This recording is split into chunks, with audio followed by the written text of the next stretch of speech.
Oke, pada mulai muncul nih guys.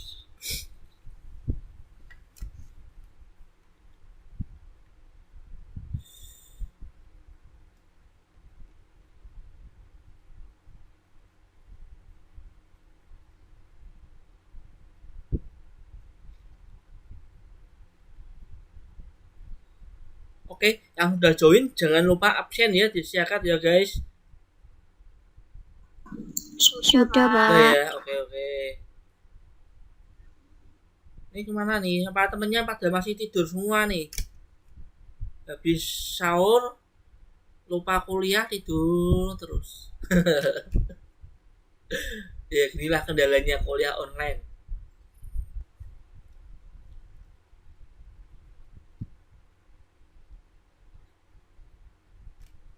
Oke, kita mulai bentar lagi deh guys. Berapapun yang ada, kita mulai ya. Nggak usah nunggu semuanya. Nggak tahu nih kok pakai Jitsi, kok yang bergabung sedikit. Apa kalian kerepotan pakai menggunakan Jitsi atau gimana? Sama kita pakai Zoom, lebih banyak pakai Zoom.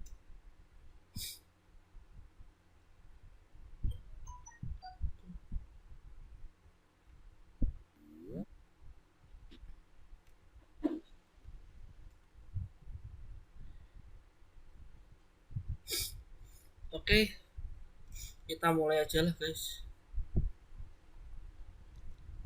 Oke, kita mulai ya guys. Berapapun yang ada kita mulai, udah lumayan cukup agak banyak. Nggak tahu nih kalian kok pakai Jitsi kok tidak seantusias pakai Zoom. Oke, kita ini pertemuan ke-6 ya guys. Begitu cepat. Udah kita udah nggak pernah tatap muka.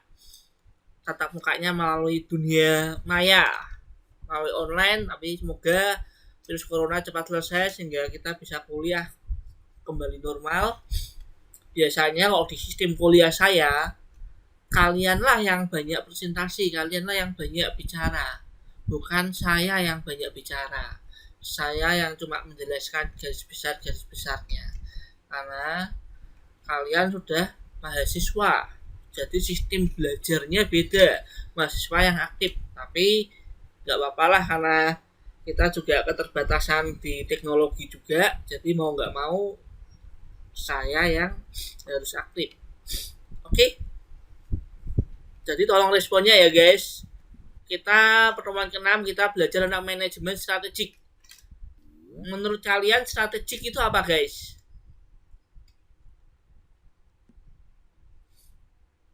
Sering dengar nggak strategik? Strategik itu apa?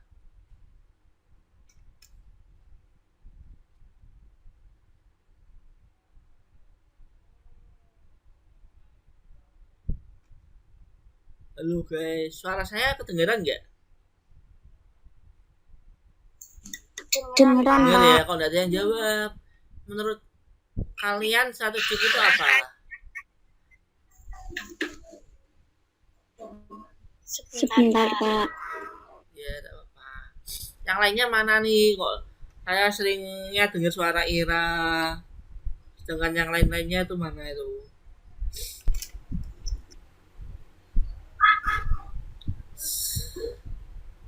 Pernah main game-game strategik nggak? Mungkin pernah main Mobile Legend, apa ya, POG, game-game strategik.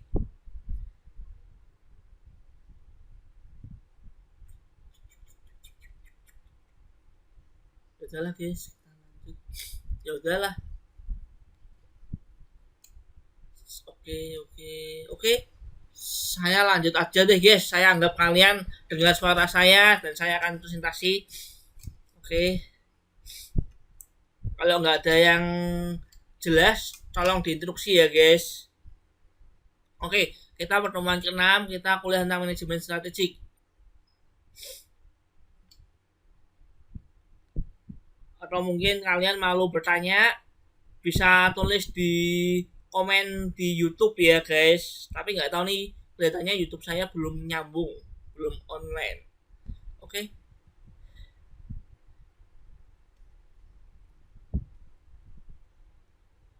Strategik ini seperti gini guys.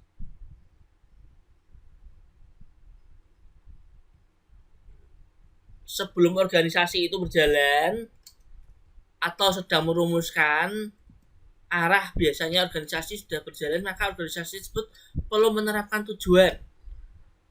Seperti game-game strategi itu menerapkan langkah-langkah apa yang harus dilakukan, caranya biar menang itu apa aja yang perlu dilakukan. Mungkin kalian biasa main Mobile Legends, mungkin main PUBG, itu game-game strategik, itu melatih gimana cara kita berpikir, strategi apa yang harus kita lakukan supaya bisa memperoleh kemenangan. Nah, begitu juga dalam suatu organisasi perusahaan itu juga selalu perusahaan itu berpikir apa aja nih yang harus kita perbuat supaya perusahaan ini minimal bisa survive, bisa bertahan hidup. Kalau bisa lebih maju ke depan, strateginya apa yang harus dilakukan, strateginya.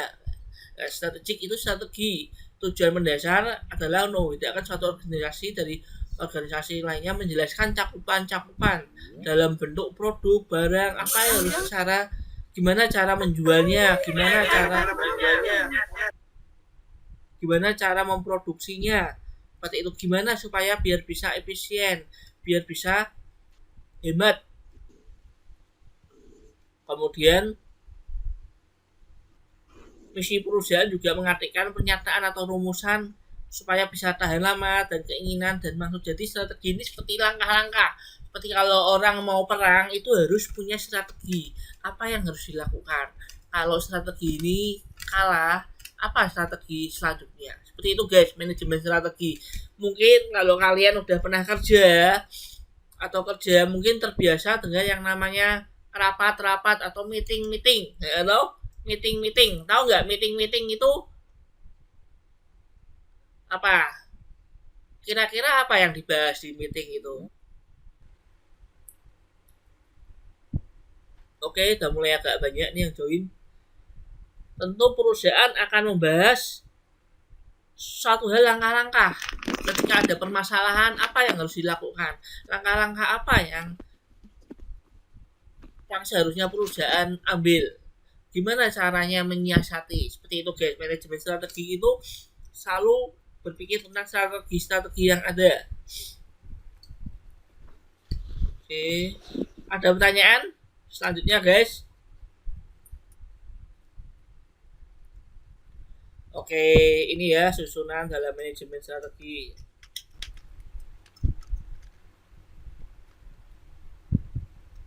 Tingkatan manajemen strategi, tanggung jawabnya dari tingkatan manajer pada tingkat koperasi antara lain meningkatkan kinerja keuangan, non keuangan. Ingat, perusahaan tujuan utamanya apa yang dicari? Profit itu apa? Ya, kinerja keuangan, cari untung. Nggak ada yang perusahaan yang tidak cari untung atau kinerja non profit. Antara lain meningkatkan keuangan, kemudian kinerja non profit perusahaan, menjaga citra perusahaan, dan memenuhi tanggung jawab sosial perusahaan. Mereka juga menetapkan sasaran dan merumuskan strategi yang menyangkut bidang kegiatan dan bidang fungsional dari bisnis-bisnis yang ada. Sederhananya, strategi koperasi ini menjawab pertanyaan bisnis yang mana yang seharusnya perlu dimasuki, langkah apa yang perlu dijalankan. Seperti ini, kena corona, gimana kuliah tetap bisa berjalan? Oh, mungkin pakai teknologi. Caranya bagaimana? Mungkin pakai Zoom mungkin dilarang. Caranya bagaimana? Mungkin pakai Jitsi atau mungkin pakai yang lain. Seperti ini guys, ada langkah-langkah. Ingat, karena itu perusahaan itu seringkali mengadakan rapat, karena di dalam dunia bisnis itu, dunia sosial, tiap hari selalu berubah-ubah. Ada faktor internal, ada faktor eksternal. Karena itu perusahaan harus selalu menetapkan strateginya. Mungkin faktor eksternal, lingkungan dari luar, mungkin harga dolar naik, mungkin harga minyak naik, sehingga memengaruhi produksi kita. Mungkin internalnya si A mengundurkan diri dari perusahaan, ini orang penting, megang kunci penting, bulan depan udah keluar dari perusahaan, itu akan merubah tatanan perusahaan. Karena itu perusahaan harus selalu menerapkan strategi-strateginya dalam menghadapi situasi-situasi yang selalu berubah. Pada manajemen hierarki, pengambilan keputusan terletak pada pengambilan keputusan ya guys, yang menentukan keputusan terletak pada tingkat bisnis atau strategi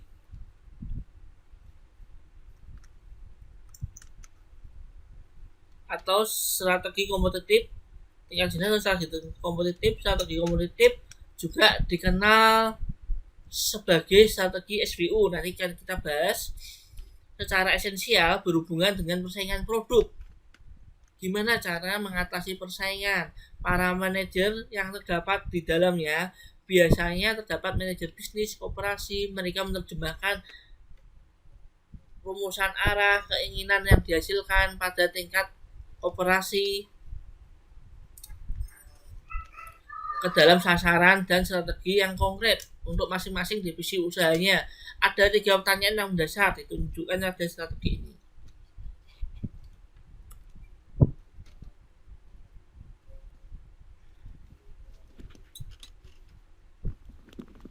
Ini guys, dalam bisnis, dalam menentukan strategi, langkah-langkah apa yang harus perusahaan lakukan biasanya untuk menjawab pertanyaan-pertanyaan ini. Di mana seharusnya kita bersaing? Perusahaan rata-rata itu menjual. Hampir dipastikan perusahaan profit itu 100% dia ada kegiatan menjual. Dalam menjual tentu harus ada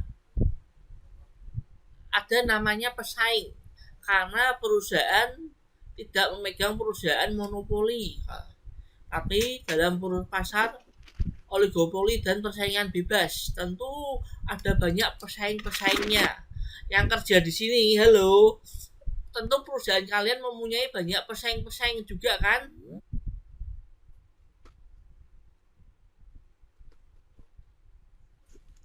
Iya, ya gitu dong, ada suaranya. Jadi saya enak, ada responnya. Ya pasti ada pesaing. Karena itu perusahaan kalian harus berpikir bagaimana, di mana seharusnya kita bersaing. Saingannya gimana? Mau kelas atas, kelas bawah, atau kelas tengah, up, middle, atau yang bottom. Contohnya begini, anggap aja kemarin pernah ada yang kerja di Laris. Tentu harus memperhatikan pesaingnya itu siapa kira-kira swalayan Laris. Apakah pesaingnya yang kelondong, toko kelondong? Tentu bukan. Pesaingnya siapa? Mungkin yang lebih perusahaan yang lebih modern seperti Indomaret, Alfamart. Kemudian mungkin lebih meningkat lagi, mungkin siapa? Laris, mungkin siapa ya? Rame, nah, itu kan satu toko rame ya, itu mungkin satu level. Nah itu persaingan, bukan pesaingnya bukan Paragon, karena Paragon kan ada di Semarang, tentu jauh. Bukan pesaingnya kompetitor langsungnya dari toko luas atau Laris ya. Tentu perusahaan harus selalu memantau pergerakan pesaingnya, lawannya. Pesaing itu ibaratnya kalau di dunia game itu bisa dikatakan lawannya itu bergerak kemana. Kalau lawannya bergerak sini, apa yang harus kita lakukan? Kemudian produk apa yang seharusnya dipersaingkan? Contohnya ada beberapa, contohnya gini ya, seperti kalian tahu Indomaret dengan Alfamart itu kan ibaratnya pesaing berat, ya kan? Di mana ada Indomaret, di situ ada yang namanya ada Alfamart. Kalian pernah perhatiin nggak ada barang-barang tertentu yang jauh lebih murah di Indomaret, tapi juga ada barang-barang tertentu yang murah di Alfamart. Bahkan Indomaret dan Alfamart itu memiliki kelebihan dan kekurangannya masing-masing. Ada yang pernah mempelajari nggak? Atau kalian udahlah pokoknya aku belanja di sini, pokoknya belanja di Indomaret atau di Alfamart tanpa pernah memperhatikan produknya. Kalau kalian bisa cermat memperhatiin produknya dari pesaing tersebut, dijamin kalian bisa menghemat dari uang yang harus kalian belanjakan. Mungkin menghematnya sedikit ya guys, cuma 100-200 rupiah, tapi itu lebih ibaratnya lumayan lah kalau kalian belinya banyak. Contohnya kalau di Indomaret, kalau saya perhatiin produk yang Indo seperti Indomie, apa ya, seperti Indomie, Indofood, itu Indomaret jauh lebih murah dibandingkan dengan Alfamart. Tapi begitu juga sebaliknya dengan perusahaan-perusahaan yang di luar Indomaret, kompetitornya Indomaret, Alfamart kadang seringkali memegang peranan yang jauh lebih murah. Nah, itu salah satu strategi ya. Ingat, strategik itu menentukan strategi seperti orang main. Kalau mungkin kayak biasa kalian main game-game, tentu harus ada strateginya, tidak bisa cuma langsung main. Tentu kalau langsung main akan mati main game ya, apalagi ini main dalam jumlah apa ya, bisnis main jumlah uangnya nggak uang sedikit. Tentu harus selalu memperhatikan, mempelajari strategi, harus mengupdate. Kemudian perusahaan itu harus berpikir bagaimana untuk mendapatkan keunggulan kompetitif yang berdaya tahan di pasar yang telah dipilih. Bagaimana caranya bisa unggul? Ingat, perusahaan rata-rata berpikir penuh persaingan. Seperti dalam persaingan selalu ada yang namanya pemenang dan ada yang namanya kalah. Tentu perusahaan atau bisnis atau organisasi selalu berpikir untuk menang, tidak pernah berpikir untuk kalah. Udahlah, kalah. Kalau kalah akan banyak mengalami kerugian.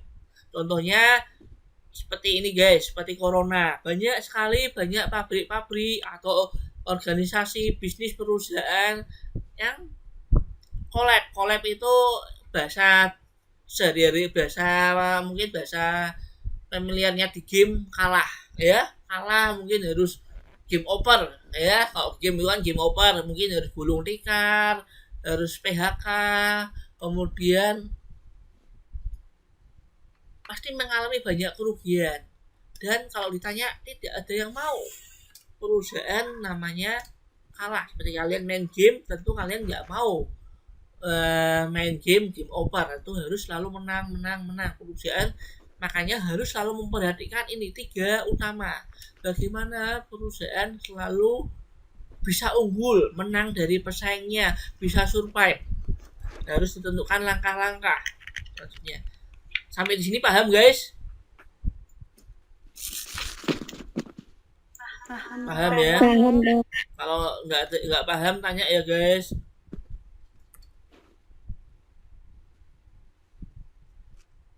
Kemudian pada bagian hierarki bawah, pengambilan keputusan strategik terletak pada tingkat fungsional. Fungsional ini berkaitan dengan interpelasi peran dan fungsi departemen dalam menerapkan strategi kompetitif. Dalam hal ini, strategi fungsional diarahkan oleh strategi kompetitif atau bisnis. Jadi setiap strategi kompetitif dapat diterjemahkan menjadi strategi pemasaran, finansial,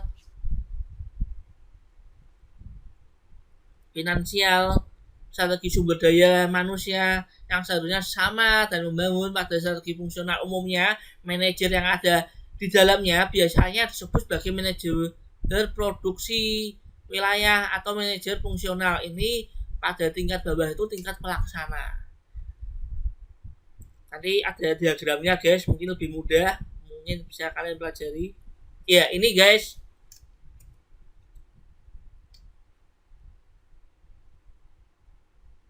ini dalam manajemen strategi, dalam menentukan ini manajer kan bertingkat-tingkat ya guys. Kemudian ini pelaksananya yang di bawah. melaksanakan ini berpikir caranya bagaimana, kemudian strategi pemasarannya bagaimana seharusnya diambil, kemudian strategi produksinya supaya tetap hemat efisien bagaimana, keuangannya selalu ya semuanya berlandaskan efektif dan efisien itu bagaimana, kemudian ini pelaksananya guys. Oke, selanjutnya kemudian proses manajemen strategik yaitu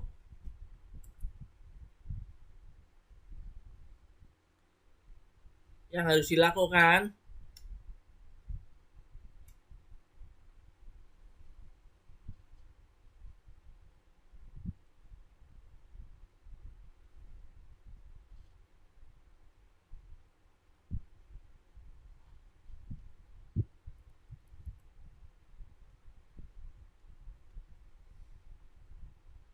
oke.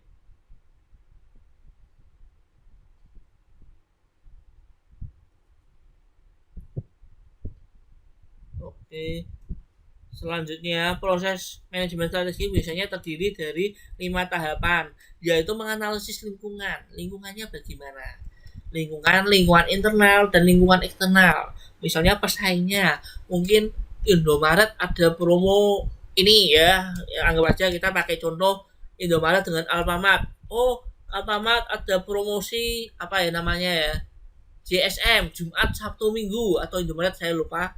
Oh, nanti Indomaret juga ngeluarin juga ada promosi juga yang sama.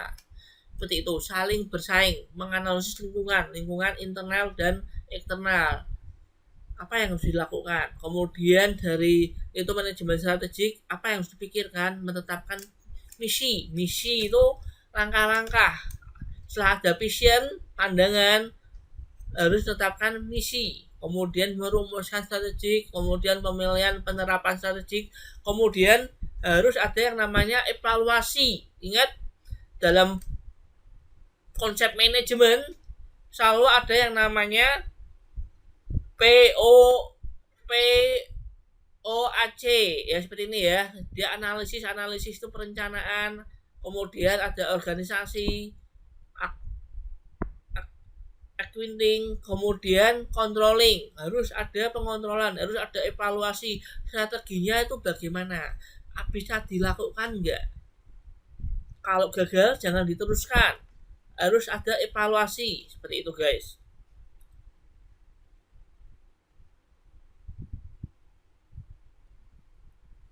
Kemudian ini analisis lingkungan, tujuan utamanya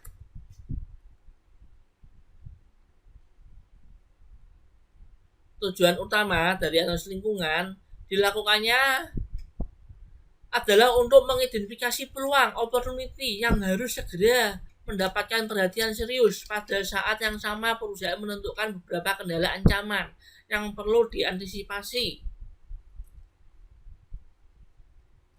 Dalam melakukan analisis tersebut, lingkungan usaha, hal penting yang harus dilakukan mengidentifikasi beberapa variabel pokok mempengaruhi kinerja atau suatu perusahaan. Hal itu berarti perusahaan hanya berusaha mengumpulkan, menganalisis variabel.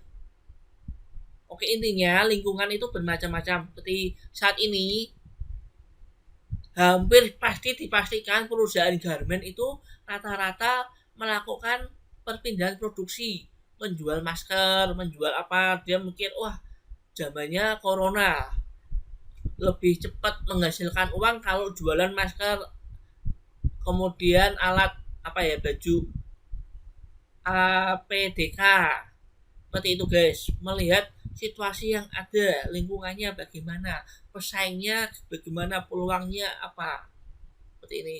Contohnya, oh sebentar lagi ini musim panas, biasanya perusahaan jas hujan, lihat lingkungannya sebentar lagi itu, lingkungan tuh luas ya, eksternal, nggak cuma pesaing ya guys, bisa keadaan sekitar, mungkin perusahaan jas hujan, wah bentar lagi ini musim panas, kalau produksi jas hujan terus ya tetap tidak ada yang beli, tentu harus melakukan perubahan, mungkin dalam bidang plastik, mungkin jualan apa, mungkin jualan apa ya, jualan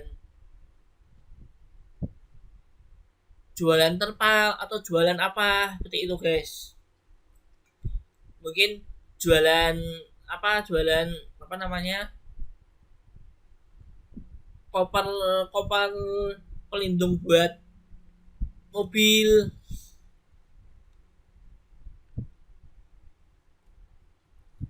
Kemudian ini ya, diperhatiin lingkungan.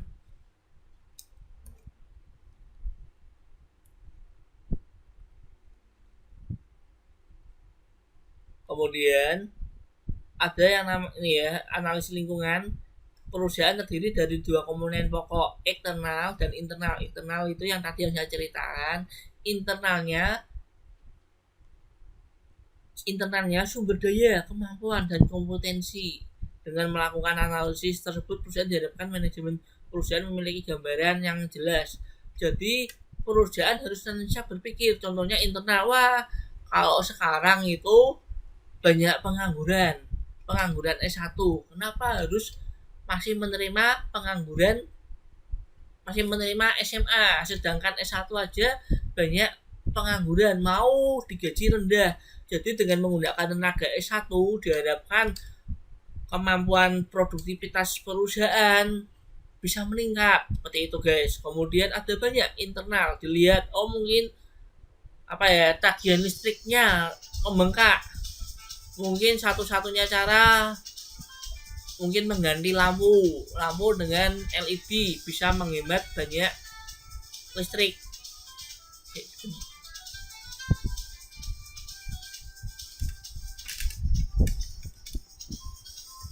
Bentar ya guys.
Ngomong-ngomongin enak dulu. Mari juga ini ramai. Iya, iya, makasih ya.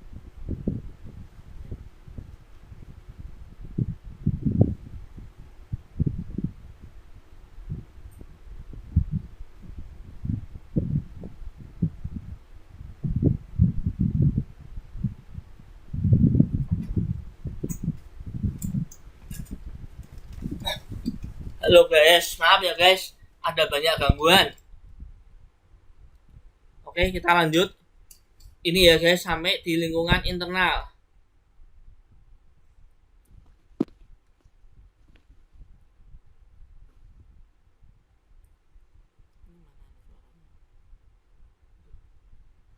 Di lingkungan internal. Halo guys, masih nyambung dengan saya guys?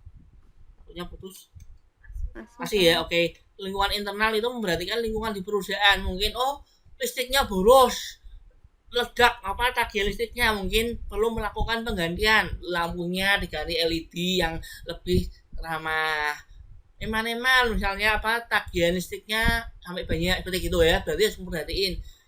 Kemudian mungkin pakai pump boros sampean, mungkin lebih ngirit kalau pakai sumur atletis. Memang biaya di depannya mahal, tapi untuk jangka panjangnya, long termnya akan jauh lebih menghemat seperti itu ya. Jadi perusahaan harus selalu berpikir, harus selalu melakukan perubahan. Oke, selanjutnya ini ya, misi dan tujuan perusahaan.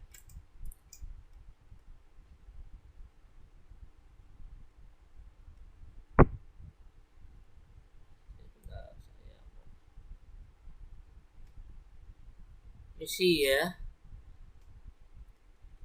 Menurut King, perusahaan itu perlu adanya misi.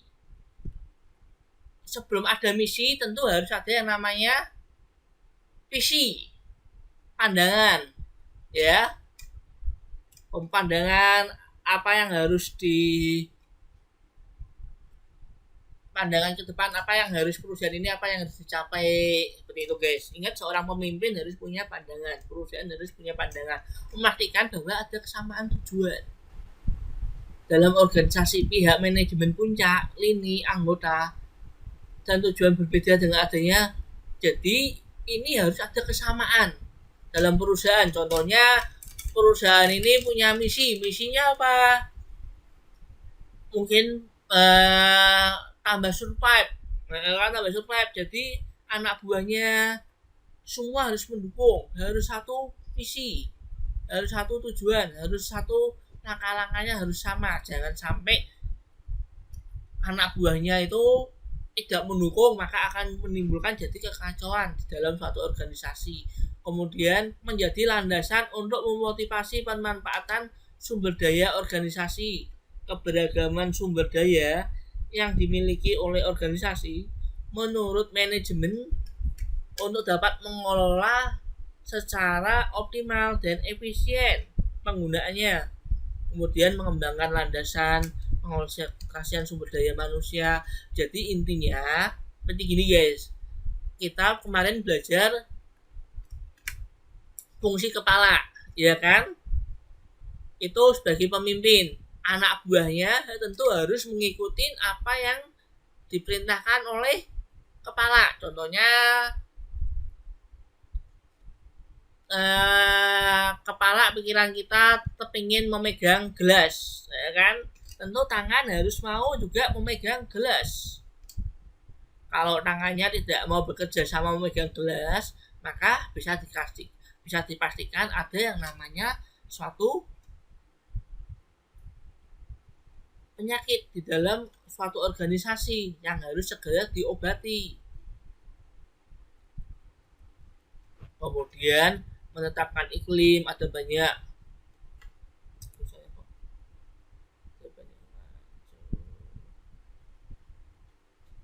menetapkan warna umum iklim organisasi, misalnya mengisyaratkan organisasi yang bersifat bisnis, kemudian berfungsi sebagai titik fokus, tujuan memudahkan penerjemah. Pokoknya intinya atasan dan bawahan itu harus selalu mendukung, intinya ya, dalam menetapkan langkah-langkah strategi. Contohnya atasan kepingin jalan lurus, ya anak buahnya harus mengikuti, kakinya harus tetap bergerak jalan lurus, jangan berbelok ke kiri atau ke kanan. Oke, ini ya guys.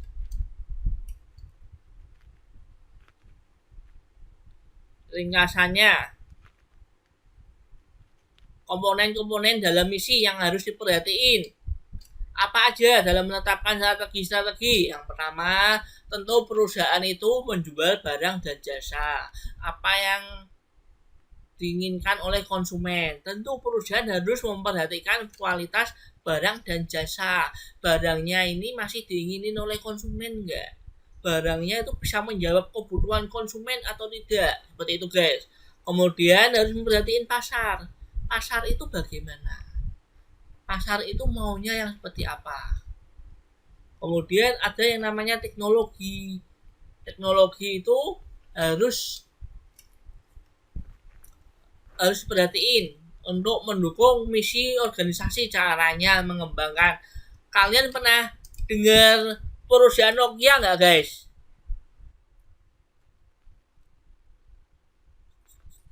Halo? Dulu pernah pakai handphone Nokia? Pernah ya? Sekarang Nokia ada atau enggak guys? Ada, Pak. Masih ada ya? Masih ada yang pakai enggak? Jarang ya? Dulu itu Nokia itu bisa dikatakan top leader ya. Hampir semua orang pengen pakai Nokia, ya kan? Kemudian ada yang namanya handphone BlackBerry, BB, di pink, ya kan? Hampir semua orang ada generasinya ya, setelah Nokia tumbang pengen pakainya BB, BlackBerry. Kemudian sekarang Android, ya kan? Kenapa perusahaan-perusahaan tersebut akhirnya collab? Seperti Nokia collab. Dulu kan bisa dikatakan handphone sejuta umat, ya kan? Kemudian BlackBerry juga, ya orang bangga lah handphonenya BlackBerry, ya kan? Top leader, akhirnya mereka collab. Kenapa bisa begitu? Karena organisasi tersebut tidak memperhatikan ini guys, tiga utama. Dia tidak memperhatikan pasar konsumennya. Apa yang diinginkan oleh konsumennya, handphone yang seperti apa. Ingat, handphone sekarang yang baru booming itu handphone yang bagaimana guys? iPhone, Pak. Bukan, yang diminatin banyak pemasar. iPhone memang masih bertahan, tapi itu dia megangnya itu kecil gini.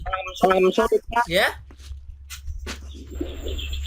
Handphone yang gimana? Kalau kita ngomong handphone ya, mungkin lebih mudah. Handphone yang bagaimana? Handphone yang megapikselnya tinggi, kameranya yang pokoknya bagus, ya kan? Yang kalau difoto bisa cantik, bisa ganteng, ya kan? Tidak sesuai, ibaratnya lebih indah dari warna aslinya, ya gitu guys. Itu handphone itu pasti digandrungin, ya kan? Itu yang dibutuhkan. RAM-nya tinggi, memorinya tinggi. Itu handphone tersebut yang dibutuhkan. Baterainya lama. Makanya perusahaan handphone harus memperhatikan itu, pasar yang diinginin oleh konsumen. Kalau dia bikin handphone kameranya jelek, kemudian megapiksel memorinya rendah, tentu nggak ada yang mau beli guys, dia akan ditinggal. Itu seperti Nokia, kejadian seperti dulu, handphonenya udah Nokia itu ditinggal karena dia tidak melakukan perubahan. Yang lain handphonenya sudah berwarna, handphonenya udah besar, kan udah pamer besar. Nokia handphonenya masih kecil, kemudian tidak bisa diaplikasi, makanya dia kalah sama BlackBerry. BlackBerry itu terkenal dengan BBM-nya. Kalau ngirim SMS bisa ketahuan SMS-nya udah dibaca atau belum. Kalau Nokia itu bisa ngirim SMS, masih ngirim SMS, nggak bisa diketahui orang ini udah baca SMS-nya atau belum. Nah, itu Nokia tidak mau melakukan perubahan, akhirnya ditinggal. Dia tidak memperhatikan produk, barangnya dan jasanya, ya. Seperti ingat, handphone yang sekarang itu handphone dari Cina yang mau megang pasaran. Kenapa bisa begitu? Memang iPhone, Samsung itu memang bisa ngupgrade, tapi bisa pangsa pasar sekarang agak kalah dengan handphone Cina. Seperti Cina bermunculan seperti apa? Xiaomi, Vivo, Oppo, Redmi, ada banyak. Karena itu yang dibutuhkan oleh konsumen.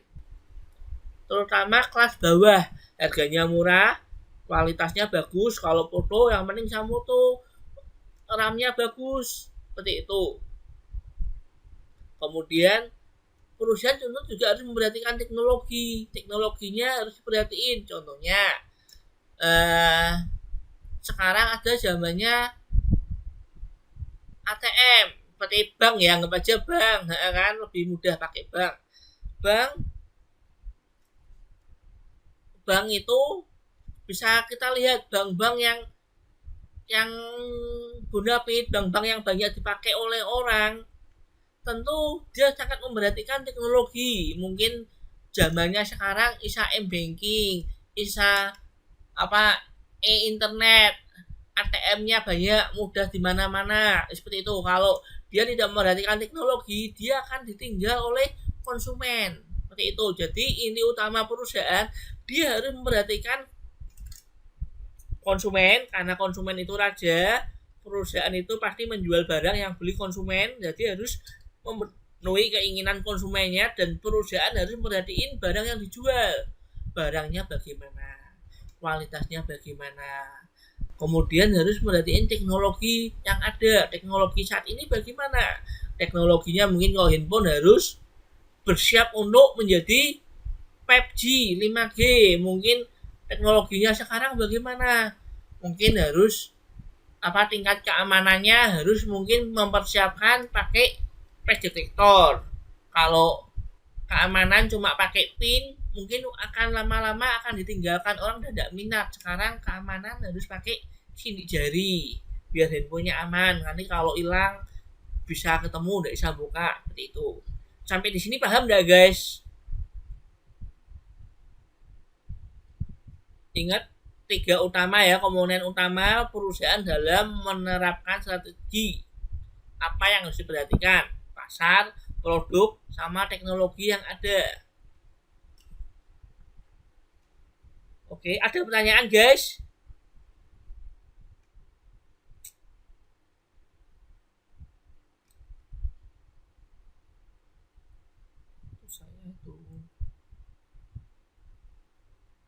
Oke, saya anggap udah jelas ya, nggak ada pertanyaan. Hubungannya apa? Seperti ini, seperti anggap aja kita di kampus. Misi organisasi apa? Mencetak sarjana-sarjana yang berkualitas. Tujuan dalam menyeluruh itu bagaimana? Seperti Stekom ya, meningkatkan pelayanan kepada mahasiswa. Masa apa ya? Gara-gara corona nggak boleh kumpul-kumpul, nggak ada perkuliahan, ya kan nggak bisa.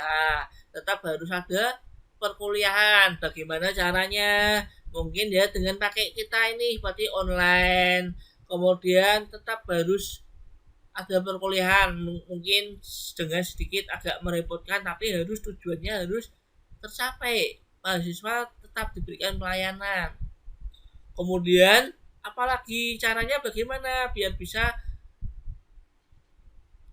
bagaimana bisa menyertakan sarjana kalau mahasiswanya nggak kuliah, nggak ada perkuliahan. Kemudian bagaimana bisa menciptakan memberikan pelayanan yang bagus, meningkatkan pendidikan bagi mahasiswa. Ya, antara lain dengan menciptakan mutu-mutu dosen yang ditingkatkan. Mungkin dengan menyekolahkan dosen seperti saya bisa kuliah S3, kemudian mempermudah kerjasama, kemudian apalagi ya, pembelajaran yang menyenangkan, seperti itu harus dipikirkan strateginya. Kemudian penerapan implementasi.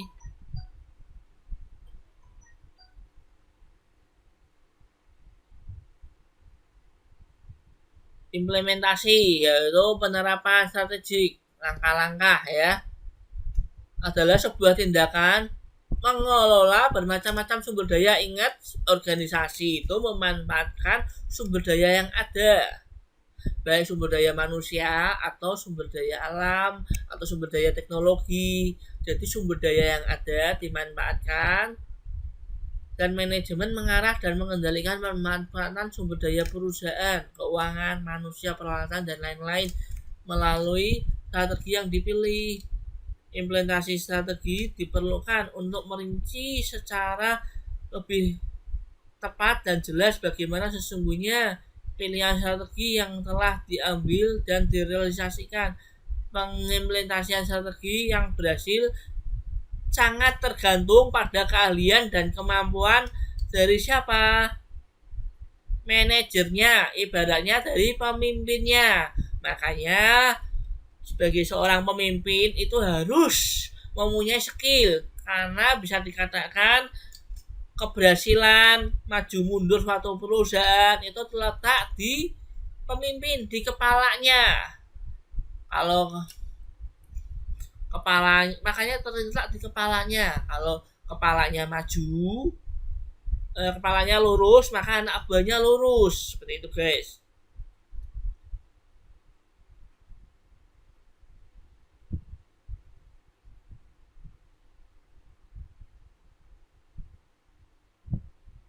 Kemudian selanjutnya ya guys, manajer yang melakukan pembagian tugas beserta urutan kegiatan yang akan diambil dalam melaksanakan kebijakan dengan cara yang dibutuhkan untuk mencapai tujuan. Ini langkah-langkahnya. Intinya keberhasilan dan kegagalan suatu perusahaan itu tergantung kepada atasannya, manajernya, menentukan siapa yang bertanggung jawab untuk tugas-tugas khusus utama yang harus diselesaikan, langkah-langkah yang harus ditempuh, kemudian menerapkan struktur pokok. Oke, kita lanjutin. Menentukan sumber daya, bisa manusia, bisa fisik, bisa keadaan.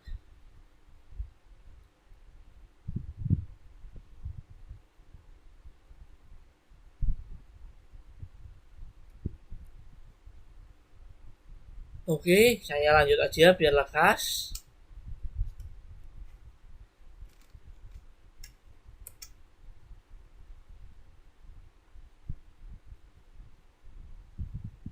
Kemudian setelah ada yang namanya evaluasi, implementasi, tentu harus ada yang namanya evaluasi menyangkut 4 hal utama, yaitu yang pertama menetapkan sasaran prestasi, apakah yang diinginkan itu sudah tercapai atau belum, keadaannya bagaimana.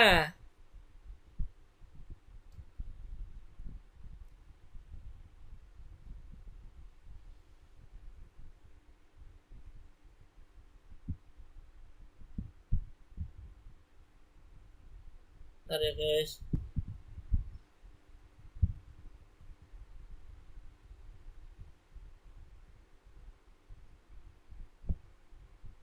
Oke, kemudian mengukur posisi yang sesungguhnya berhubungan sasarannya bagaimana, toleransinya bagaimana, apakah itu bisa tercapai 100% atau cuma mungkin 70% atau berapa persen yang bisa tercapai. Mungkin apakah tidak tercapai sama sekali pelaksanaannya, harus ada evaluasi. Yang kedua, mengukur posisi yang sesungguhnya sehubungan dengan sasaran pada waktu tertentu. Jika hasilnya terletak di luar batasan tersebut, maka diperlukan pengambilan tindakan perbaikan. Ketiga, menganalisis penyimpangan dari batasan toleransi yang dapat diterima. Yang keempat, melaksanakan modifikasi jika dirasakan perlu atau tidak. Mungkin tengah jalan perlu melakukan perubahan seperti ini guys. Biasanya kita pakai Zoom, mungkin kuliahnya udah berjalan lancar, udah baik-baik aja. Nyata di tengah jalan, Zoom dilarang oleh banyak negara, termasuk di Indonesia juga agak sangat bahaya kalau menggunakan aplikasi Zoom. Mungkin perlu melakukan perubahan seperti itu.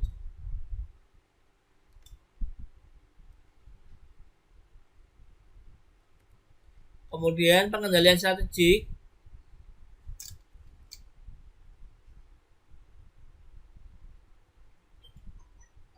Pengendalian strategik merupakan pengendalian yang mengikuti strategi yang sedang diimplementasikan, mendeteksi masalah, perubahan yang terjadi, landasan pemikiran, maka dilakukan penyesuaian, yaitu mengendalikan asumsi, implementasi strategi. Jadi intinya, ingat, dunia bisnis itu dunia yang sosial, yang bergerak-gerak, bukan dunia yang eksak, yang 1 ditambah 1 sama dengan 2. Terus kalau dunia bisnis itu selalu bergerak. Mungkin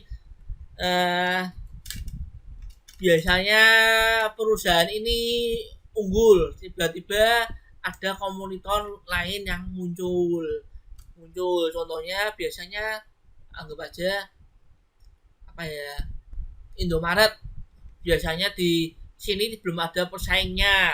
Indomaret di daerah wilayah ini biasa cuma Indomaret aja, ada toko Indomaret. Tidak lama kemudian muncul lagi yang namanya Alfamart di sebelahnya, makanya menimbulkan suatu persaingan. Makanya perlu ada yang strategi terus. Bagaimana caranya? Bagaimana cara mengendalikan? Kemudian mengendalikan peringatan khusus seperti ancaman, kemudian peringatan khusus itu eksternal, ancaman juga apalagi namanya juga dipengaruhi oleh faktor iklim juga. Bentar lagi musim panas, cocoknya jualan apa? Bentar lagi musim lebaran, cocoknya jualan apa? Strateginya apa yang harus dilakukan? Kemudian bentar lagi mau THR, perusahaan harus ngelakuin Apa? Supaya biar bisa ngasih gaji karyawannya, THR-nya. Kalau THR itu kan secara tidak langsung pengeluaran perusahaan kan double. Apa yang harus dilakukan oleh perusahaan? Caranya bagaimana? Strateginya. Ini ya.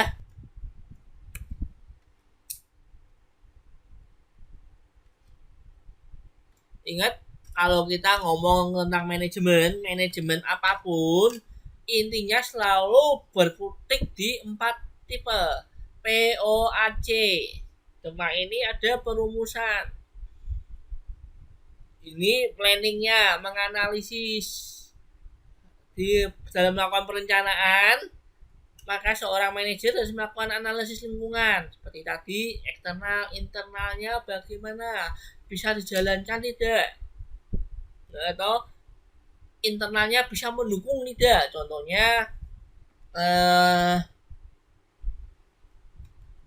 perusahaan online bisa nggak, mungkin saat ini sedang musimnya work from home, ya kan?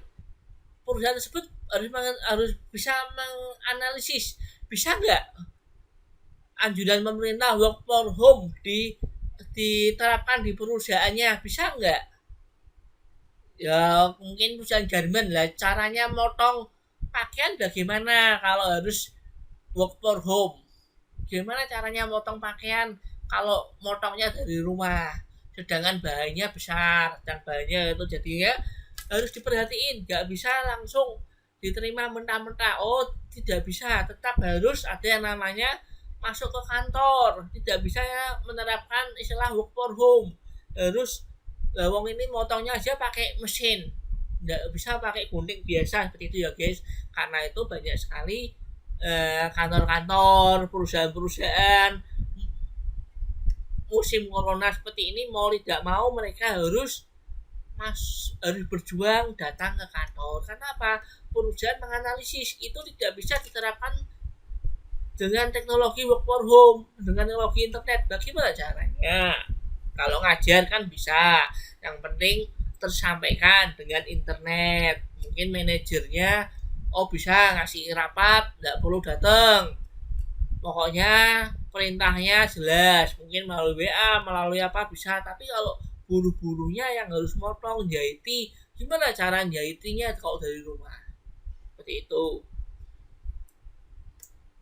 Kemudian itu telah ada rencana, maka perusahaan menerapkan misi-misi apa aja yang harus dilakukan, tujuannya bagaimana, kemudian dirumuskan. Kemudian ini accountingnya harus dilaksanakan oleh semuanya. Siapa yang melaksanakan? Semua lini organisasi. Oke, seturut dengan perintah pimpinannya, manajernya. Kemudian apa setelah dilakukan? Harus dievaluasi dan pengendalian. Seperti saat ini kalau kita lihat banyak sekali pemerintah kan kebijakannya berubah-ubah guys, ya kan? Berubah-ubah. Itu kan salah satunya strategik dari pemerintahan juga dalam menghadapi corona. Pakai ini caranya bagaimana? Oh kurang mempan, harus pakai ini. Kemudian ada perubahan lagi ke rencana ke tahap 1, selalu berubah guys. Sampai di sini ada pertanyaan guys?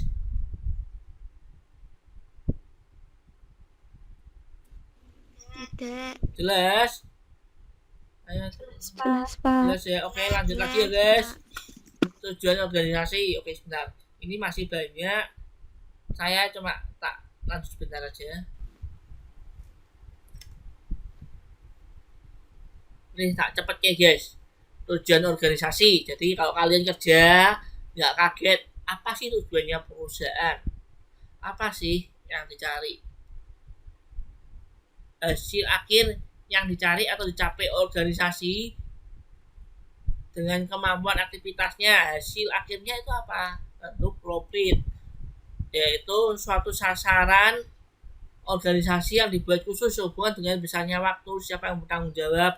Profit tentu harus secara efektif dan efisien. Perannya dalam mencapai tujuan organisasi yaitu memberikan beberapa fungsi sekaligus.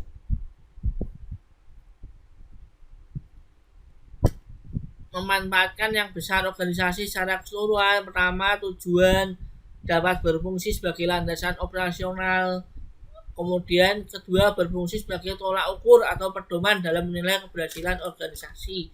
Ingat tujuannya apa? Peranan dari manajemen strategik itu buat apa sebenarnya? Kenapa perlu adanya strategik? Kenapa perlu ada yang namanya strategi?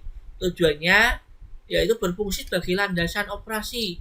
Apa yang harus dilakukan karena itu pentingnya adanya rapat, penting adanya pembahasan. Kalau nggak ada pembahasan, anak buahnya bingung apa yang harus dilakukan, akhirnya menimbulkan kekacauan dan kerugian bagi perusahaan. Yang kedua, berfungsi sebagai tolak ukur untuk menilai keberhasilan dari pelaksanaan organisasi.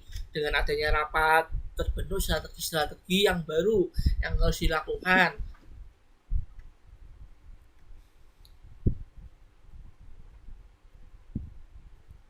Kemudian faktor-faktor yang mempengaruhi perumusan tujuan antara lain ini ya guys. Tujuan perusahaan yang sebelumnya, tujuannya itu apa? Mungkin perusahaan awal tahun tujuan utamanya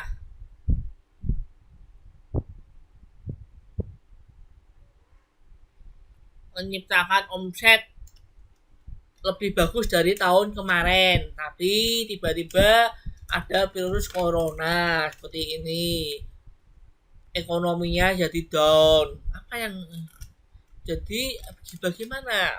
Harus jangan sampai tujuan sebelumnya terbuang, tetap harus berusaha. Caranya bagaimana? Dengan cara-caranya bagaimana yang harus dipertimbangkan. Kemudian sumber-sumber ekonomi yang dimiliki oleh perusahaan. Semakin besar sumber ekonomi yang dimiliki oleh organisasi, maka akan semakin besar untuk menunjukkan dibandingkan ya ini ya contohnya ya, kalau perusahaan pengen caranya biar bisa mencapai omset, iklan dengan iklan, mungkin iklannya harus di koran, harus di televisi, harus di mana, harus diperhatikan ekonominya bisa nggak, mampu nggak ekonominya. Kalau ekonominya masih belum mampu, ya bagaimana, mungkin jangan iklan di televisi dulu, mungkin iklannya iklan di mana, atau iklannya pakai cara apa supaya bisa perusahaannya supaya bisa tercapai tujuannya. Oke, beda lagi kalau perusahaan tersebut memiliki sumber dana yang besar, dia iklan di mana aja bisa. Kemudian sistem penilaian dan eksklusi puncak itu bagaimana, faktor yang harus diperhatikan. Salah satu dari kesulitan dalam menentukan arah bagi suatu organisasi adalah memahami dampak.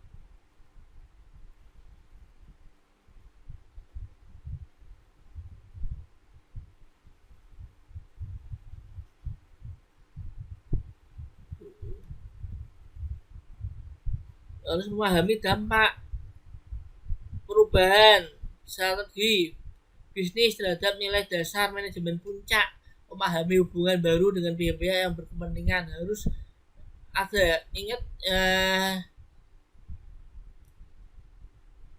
salah satu kesulitan dalam menentukan arah yaitu memahami dampak-dampaknya. Mungkin pemimpinnya tidak berhasil diganti, harus bagaimana. Kekuatan dalam lingkungan bermaksud yaitu pemegang saham, supplier, pemasok, itu harus diperhatiin bagaimana lingkungannya, apakah bisa mendukung perusahaan untuk mencapai tujuan atau sebagainya. Karyawannya bagaimana, lingkungan eksternalnya apakah tetap bisa mencapai tujuan perusahaan.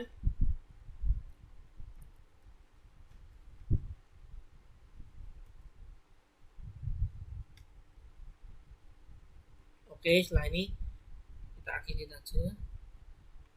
Jenis-jenis tujuan organisasi, yaitu yang jelas pertama itu perusahaan itu melakukan segala sesuatu tujuannya untuk apa? Untuk profit, untuk menghasilkan keuntungan. Tidak ada organisasi yang bergerak tanpa menghasilkan keuntungan. Rata-rata bisa dikatakan menghasilkan keuntungan. Kalau tidak ada keuntungan, operasionalnya bagaimana? Rata-rata organisasi bergerak bidang profitabilitas. Bahkan bisa saya katakan organisasi non-profit itu cuma omong kosong. Karena di sisi lain biasanya dia mencari donatur untuk mendukung mendukung biaya produksinya. Tapi rata-rata perusahaan itu bergerak untuk profit. Orang mendirikan perusahaan, mendirikan organisasi tujuannya untuk mendapatkan profit. Kemudian produktivitas perusahaan tersebut harus meningkatkan produksinya. Kemudian posisi bersaing harus bisa memperhatikan posisi bersaing, saingannya bagaimana, kompetitornya itu siapa. Ada banyak pesaing. Kalian mungkin bisa lihat, mungkin mie instan itu ada banyak pesaing. Pabrik mie instan tidak cuma Indomie atau mie sedap aja, mungkin ada super mie, ada banyak mie yang lain, mungkin ada mie yang dari Korea, dari luar negeri, itu kan juga pesaing. Jadi perusahaan harus memperhatikan posisi bersaingnya bagaimana. Dia mungkin seperti Indomie itu kan juga perhatiin, oh dia menciptain mie yang juga mahal juga, yang bisa ngalahin mie-nya luar negeri. Wah, orang kelas tertentu, kelas atas suka juga makan mie yang mahal. Indomie akhirnya menciptakan mie yang cukup mahal juga. Ada mie yang satunya 10.000 kalau nggak salah guys, satu bijinya itu nggak bersaing untuk menyaingi mie yang dari luar negeri. Kemudian bagaimana? Karyawannya harus dikembangkan. Kalau karyawannya dikuliahkan mungkin dengan ilmu yang dimiliki oleh banyak karyawan, jadi karyawannya bisa bekerja secara efektif dan efisien. Kemudian perusahaan juga harus menentukan tanggung jawab sosial. Apa yang harus perusahaan lakukan untuk CSR supaya sebagai promosi perusahaan juga. Perusahaan harus melakukan apa? Tanggung jawab sosialnya bagaimana, jangan sampai tanggung jawab sosial yang diberikan tidak memberikan dampak sama sekali buat perusahaan. Mungkin perusahaan harus menjadikan CSR itu sebagai promosi. Tahu ya CSR ya? Oke guys, sampai di sini ada pertanyaan ya guys?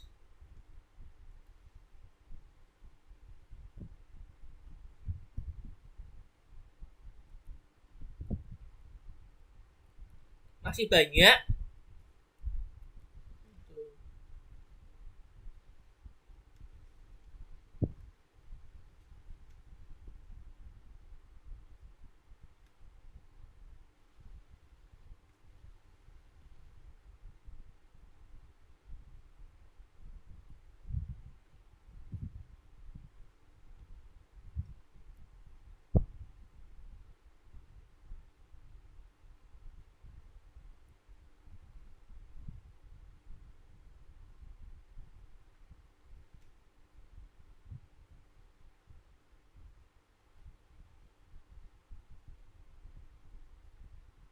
Halo guys.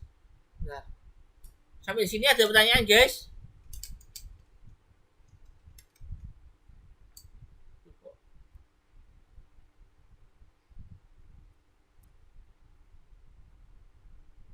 Halo? Apa ada pertanyaan guys?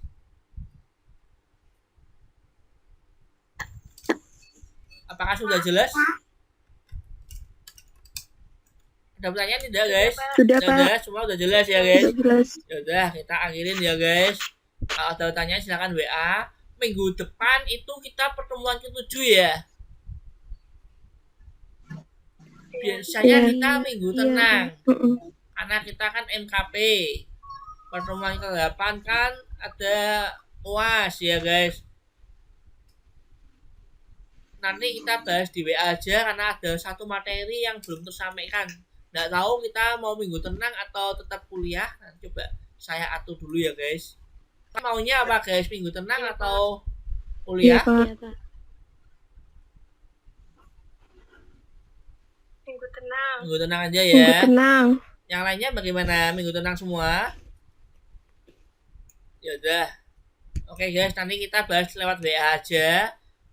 cuma kurang satu materi aja. Oke, kalau gitu sampai ketemu minggu depan ya guys.